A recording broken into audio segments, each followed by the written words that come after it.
The Apostle Peter in 1 Peter 5:5 and James, the brother of Jesus, in James 4:6, both quote the same proverb from the Old Testament. They both quote Proverbs 3:34. It says this, it says, God opposes the proud, but shows favor to the humble. The fact that this proverb is quoted twice lifts up its importance. And in fact, if you look throughout the Bible, you find that the destructiveness of pride comes up quite frequently. Now, there is, of course, a good kind of pride. For example, taking pride in a job well done. But that's not the kind of pride that's being spoken of here. The kind of pride that's being spoken of here in this verse is the kind of pride that's akin to conceit, to arrogance, to superiority. And there are a lot of problems that come from this kind of pride. This kind of pride is based on self-centeredness, so it's destructive. This kind of pride makes us think that we're beyond temptation, so it affects our faith. This kind of pride makes us think that we're over other people, so it affects our relationships. Pride can make us people who are never satisfied, and so it really can disrupt our peace in this lifetime. Pride makes us hungry for power, and it can blind us, and pride puts us at odds with God.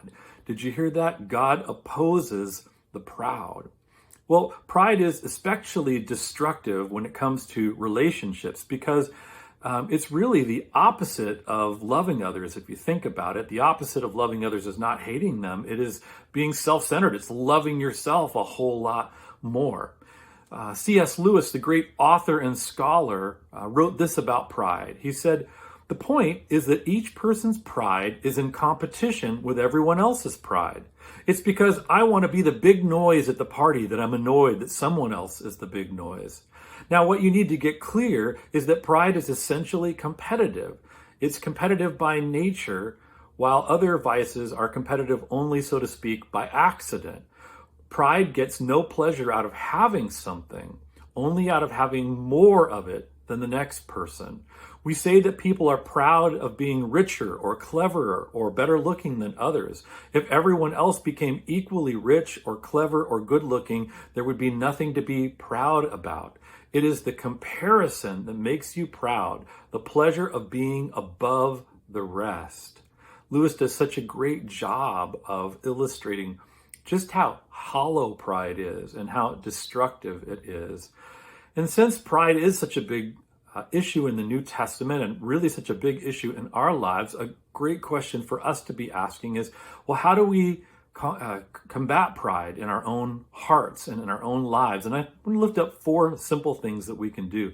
The first thing, and this is something that C.S. Lewis points to, is just recognize and admit your own pride. Every human being is prone to pride, to pridefulness. We need to recognize that truth about us and seek to combat our tendency to take a prideful approach to things.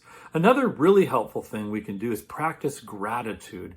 Gratitude tends to set us in a proper mindset in regards to others. Being grateful to God puts us in a place of really appreciating God. Being grateful to others helps us to be appreciative rather than prideful in our relationships with them. The third thing that we can do is to practice servanthood, and the scripture talks about this. Paul lifts this up in Philippians 2:2-4. He talks about thinking about others as better than ourselves, and by doing that, by putting ourselves in a position of a servant, we can practice the discipline of not thinking of ourselves as better than others.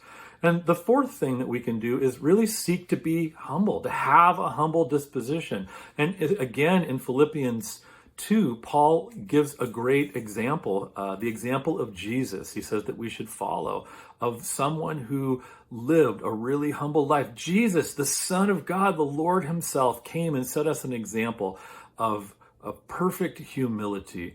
So may we recognize the reality that pridefulness is a problem for every one of us and seek a better way to seek humility. Because again, the proverb says, God opposes the proud, but shows favor to the humble.